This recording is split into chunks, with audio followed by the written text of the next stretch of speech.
Hello दोस्तों, MPPSC के YouTube channel पर आप सबका स्वागत है। तो आज हम लोग पढ़ेंगे मेंस के लिए पेपर 3 जो है उसके लिए केमिस्ट्री का पढ़ेंगे, ठीक है ना। तो ये जो कि यूनिट 2 है, तो आज से हम लोग देखेंगे इसका पहला टॉपिक क्या है, पदार्थ है, ठीक है ना। तो आज से देखेंगे पदार्थ, ठीक है। कोई भी वस्तु जिसका द्रव्यमान हो, स्थान घेरे और ज्ञानेंद्रिय द्वारा अनुभव की जा सके वह क्या कहलाती है, पदार्थ या द्रव्य कहलाती है। उदाहरण में क्या है, लोहा, हवा, पानी आदि, ठीक है। अब पदार्थ के गुण देखना है या लक्षण, ठीक है, क्या होते हैं इसके पदार्थ के गुण या लक्षण। पदार्थ अत्यंत सूक्ष्म कणों से मिलकर बना होता है, ठीक है ना। पहला नंबर क्या है, पदार्थ अत्यंत सूक्ष्म कणों से मिलकर बना होता है, ठीक है। तो यह 3 मार्कर में या 5 मार्कर में भी क्वेश्चन आ सकते हैं। जैसे क्या आएंगे कि पदार्थ कितने प्रकार के गुण क्या हैं या लक्षण क्या हैं, तो आप लोग बताएंगे कि 5 मार्कर में या 3 मार्कर में, ठीक है। तो पदार्थ अत्यंत सूक्ष्म कणों से मिलकर बना होता है, ठीक है। पदार्थ के कणों के मध्य रिक्त स्थान होता है। पदार्थ के कण निरंतर गतिशील होते हैं और पदार्थ के कण एक दूसरे को आकर्षित करते हैं। पदार्थ में जड़त्व व अवरोध उत्पन्न करने की क्षमता होती है। ऊर्जा या बल इसकी अवस्था परिवर्तन की जा सकती है, ठीक है। अब देखते हैं पदार्थ की अवस्था या प्रकार। पदार्थ की अवस्था क्या होती है या प्रकार कितने प्रकार के होते हैं। तो पदार्थ की भौतिक अवस्था देखेंगे, ठीक है।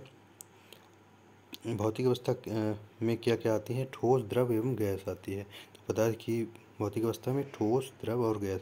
रासायनिक अवस्था में क्या होते हैं, शुद्ध पदार्थ होते हैं, ठीक है। शुद्ध पदार्थ, अशुद्ध पदार्थ। रासायनिक अवस्था में शुद्ध पदार्थ और अशुद्ध पदार्थ होते हैं। शुद्ध पदार्थ 2 प्रकार के होते हैं, तत्व और यौगिक, ठीक है। और यौगिक कितने प्रकार के होते हैं, कार्बनिक और अकार्बनिक होते हैं। और तत्व कितने प्रकार के होते हैं, धातु, अधातु और उपधातु होते हैं तत्व के प्रकार, ठीक है। अब अशुद्ध पदार्थ के देखेंगे तो अशुद्ध पदार्थ क्या होता है, मिश्रण होता है अशुद्ध पदार्थ। तो इसके मिश्रण कितने प्रकार के होते हैं, समांग मिश्रण और विषमांग मिश्रण। अब इसके बारे में हम पूरा डिस्क्राइब करेंगे, ठीक है। तो भौतिक अवस्था देखते हैं इसकी, ठीक है। किसी पदार्थ की अवस्था, ठोस, द्रव, गैस, उस पर कार्य कर रहे 2 विरोधी कारकों अंतराणविक बल तथा तापीय ऊर्जा के संतुलन की स्थिति पर निर्भर करती है। किसी पदार्थ की अवस्था जो होती है वह 2 कारकों पर, विरोधी कारकों पर निर्भर करती है। एक अंतराणविक बल और तापीय ऊर्जा पर निर्भर करती है, ठीक है। ठोस, तापीय ऊर्जा निम्न व अंतराणविक बल अत्यधिक प्रभावी हो जाने के कारण अणु घने रूप से संकुलित हो जाते हैं। पदार्थ की यह अवस्था ठोस कहलाती है। उदाहरण में कौन कौन होंगे, लोहा और लकड़ी जो होती है ठोस अवस्था में पाई जाती है। तो ठोस के यह उदाहरण होंगे। तो जैसे ठोस, मान लीजिए ठोस ही पूछ लेता है 3 मार्कर में, तो 3 मार्कर में ये डिफिनीशन लिखेंगे आप लोग और उसके बाद उदाहरण जरूर लिखेंगे, लोहा और लकड़ी लिखेंगे। उदाहरण से क्या होगा कि आपको उस चीज़ के बारे में अच्छी समझ है, तो उदाहरण जरूर लिखेंगे। गलनांक क्या होता है, वह ताप बिंदु जिस पर कोई ठोस द्रव में परिवर्तित हो जाता है, ठोस का गलनांक कहलाता है, ठीक है ना। जैसे आइस का गलनांक 0 डिग्री सेल्सियस होता है, ठीक है, 0 डिग्री सेल्सियस होता है। तो 3 मार्कर में गलनांक भी पूछा जा सकता है। तो आप लोग यही लिखेंगे, वह ताप बिंदु जिस पर कोई ठोस द्रव में परिवर्तित हो जाता है, ठोस का गलनांक कहलाता है। जैसे आइस का गलनांक 0 डिग्री सेल्सियस है, ठीक है। अब प्रकार देखेंगे ठोस के, तो क्रिस्टलीय ठोस होता है और अक्रिस्टलीय ठोस होता है। क्रिस्टलीय ठोस की परिभाषा पूछ लिया तो क्या बताएंगे, वे ठोस जिनके अणु त्रिविमीय स्थान में एक निश्चित ज्यामितीय व्यवस्था में व्यवस्थित होते हैं, जैसे तांबा, चांदी, सल्फर आदि, ठीक है। अक्रिस्टलीय ठोस, वे ठोस जिनके अणु निश्चित व्यवस्था में व्यवस्थित नहीं होते हैं, जैसे कांच, रबर, प्लास्टिक आदि, ठीक ना। तो अक्रिस्टलीय ठोस होते हैं। तो अक्रिस्टलीय ठोस पूछेगा तो आप लोग ऐसे लिखेंगे और उदाहरण जरूर लिखेंगे कि कांच, रबर होते हैं उसमें, ठीक है। कांच, रबर, प्लास्टिक आते हैं। वे ठोस जिनके अणु निश्चित अवस्था में व्यवस्थित नहीं होते हैं, कांच, रबर, प्लास्टिक, वह अक्रिस्टलीय ठोस होते हैं। वे ठोस जिनके अणु त्रिविमीय स्थान में एक निश्चित ज्यामितीय व्यवस्था में व्यवस्थित होते हैं, जैसे तांबा, चांदी, सल्फर आदि, वह क्या होते हैं, क्रिस्टलीय ठोस होते हैं, ठीक है। अब द्रव के बारे में देखेंगे। द्रव का मान लीजिए पूछ लेता है 3 मार्कर में, तो आप क्या बताएंगे, तापीय ऊर्जा अपेक्षाकृत उच्च व अंतराणविक बल कुछ कम प्रभावी ठोसों की अपेक्षा हो जाने के कारण पदार्थ के अणु कम घने रूप में संकुलित होते हैं। यह अवस्था द्रव कहलाती है। उदाहरण के लिए कौन होते हैं?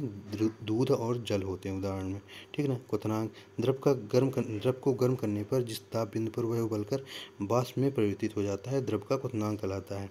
जल का क्वथनांक कितना होता है? 100 डिग्री सेल्सियस होता है जल का क्वथनांक, ठीक है ना, याद रखेंगे। तो उदाहरण में ये जरूर लिखेंगे क्वथनांक के बारे में आता है तो। अब देखते हैं गैस। उच्च तापीय ऊर्जा व न्यूनतम अंतराणविक बल के कारण पदार्थ के अणु एक दूसरे से दूर अवस्था में बिखरे रहते हैं, यह अवस्था गैस कहलाती है, ठीक है ना। उदाहरण वायु और ऑक्सीजन आदि।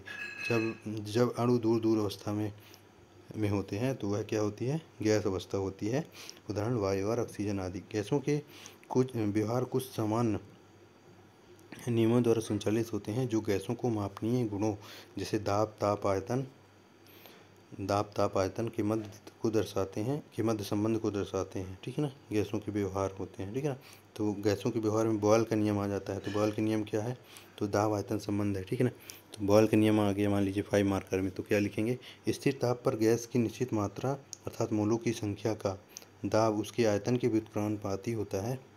तो उसके आयतन के व्युत्क्रमानुपाती होता है। स्थिर ताप पर गैस की निश्चित मात्रा का दाब को किससे डिनोट करते हैं? P से डिनोट करते हैं। और 1/V क्या है? उसके आयतन के व्युत्क्रमानुपाती होता है, ठीक है। और P बराबर K इंटू 1/V होता है, ठीक है ना। K क्या है? कांस्टेंट है, ठीक है। तो इस तरह होगा बॉयल का नियम। बॉयल के नियम किससे प्रदर्शित करेंगे? P अनुक्रमानुपाती 1/V, P proportional 1/V, ठीक है ना। तो फिर प्रोपोर्शनल को हटाते हैं तो K कांस्टेंट हो जाता है K/V, जो कि K क्या है? K क्या है? स्थिरांक है, ठीक है। PV इक्वल टू K स्थिरांक हो गया। V को इधर कर दिए, मल्टीप्लाई किए, क्रॉस मल्टीप्लिकेशन, तो उधर चला गया, K स्थिरांक बचा। अर्थात स्थिर ताप पर गैस की निश्चित मात्रा का आयतन ताप तथा दाब का गुणनफल स्थिर होता है, ठीक है ना। इसको PV बराबर K के बारे में बताया है। स्थिर ताप पर गैस की निश्चित मात्रा का आयतन तथा दाब जो होता है P जो है दाब का गुणनफल स्थिर होता है। क्या होता है? स्थिरांक। K जो है स्थिरांक है। अब चार्ल्स का नियम पूछ लिए तो 3 मार्कर में ही पूछ लिए तो क्या बताएंगे? तो स्थिर दाब पर गैस की निश्चित मात्रा का आयतन उसके परम ताप के समानुपाती होता है, ठीक है ना। अतः V proportional to T। V क्या है? दाब है, V आयतन है, और T क्या है? टेम्परेचर है। V इक्वल टू K/T हो गया। V/T इक्वल टू K स्थिरांक हो गया, ठीक है। चार्ल्स का नियम। गैलुसैक नियम ऐसे 3 नंबर में आ जाता है। तो क्या बताएंगे? स्थिर ताप पर किसी निश्चित मात्रा वाली गैस का दाब उसके परम ताप के समानुपाती होता है। अतः P क्या है? दाब है, और T क्या है? टेम्परेचर है, ठीक है ना। तो P इक्वल टू K/T हो गया, ठीक है। तो फिर P/T इक्वल टू K हो जाता है, ठीक है। नेक्स्ट देखते हैं अवोगाद्रो नियम देखेंगे। आयतन मात्रा संबंध। ताप तथा दाब की स्थिर अवस्था में गैस का आयतन उसके अणुओं की संख्या गैस की मात्रा के समानुपाती होता है। अतः V प्रोपोर्शनल टू N हो जाता है। तो अणुओं की संख्या क्या होगी? N है, स्मॉल n है, V क्या है? गैस का आयतन है। तो V प्रोपोर्शनल टू N हो गया। V इक्वल टू K/N हो गया। V/N इक्वल K हो गया, जो कि स्थिरांक होगा, कांस्टेंट होगा, ठीक है। तब इसको कैसे डिफाइन करेंगे? 1 मोल गैस में अणुओं की संख्या 6.023 इंटू 10⁻23 निर्धारित की गई है, जिसे अवोगाद्रो स्थिरांक कहते हैं, ठीक है ना। इसका मान क्या होता है? K का मान क्या होता है? N का मान क्या होता है? 6.023 इंटू 10⁻23 निर्धारित की गई है, जिसे अवोगाद्रो स्थिरांक कहते हैं। K के बारे में है ये, सॉरी, ठीक है ना। K के बारे में है। K का मान क्या होता है? 6.023 इंटू 10⁻23, ठीक है। आदर्श गैस समीकरण देखेंगे। एक गैस जो बॉयल के नियम, चार्ल्स के नियम तथा अवोगाद्रो के नियम का पूर्णतः पालन करती है आदर्श गैस कहलाती है, ठीक है ना। तथा इन नियमों में संयुक्त रूप आदर्श गैस समीकरण कहलाता है, ठीक है ना। देखिए चेतन मीना जी इंस्टीट्यूट की कॉपी वो है, नोट्स है।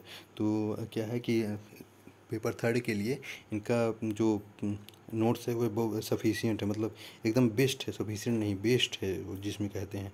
तो इसी से सारे जो टॉपर्स हैं तो यहाँ से कोचिंग करते हैं और लिखने की प्रैक्टिस भी करते हैं, तो आप लोग भी इसे देख लीजिए और आप लोगों को भी इसका फ़ायदा मिलेगा। अगर आप करते हैं इस कॉपी को आप लिख सकते हैं, है ना, अपने नोट्स बना सकते हैं इसमें। तो अब देखते हैं बी प्रोपोर्शनल 1/T, जो कि बॉयल का नियम है, ठीक है, आदर्श गैस समीकरण। बॉयल के नियम क्या होगा, भी प्रोपोर्शनल 1/P, भी प्रोपोर्शनल टी, अभी पढ़ा है ना हमने, बॉयल नियम, चार्ल्स नियम, अवोगाद्रो नियम, भी प्रोपोर्शनल n, ठीक है ना। तो अतः b बराबर n into T upon P, ये तीनों को समीकरणों को मिला दिए हैं, तो क्या हुआ है, v प्रोपोर्शनल n अपॉन टी, एन टी अपॉन पी हो गया है, ठीक है ना।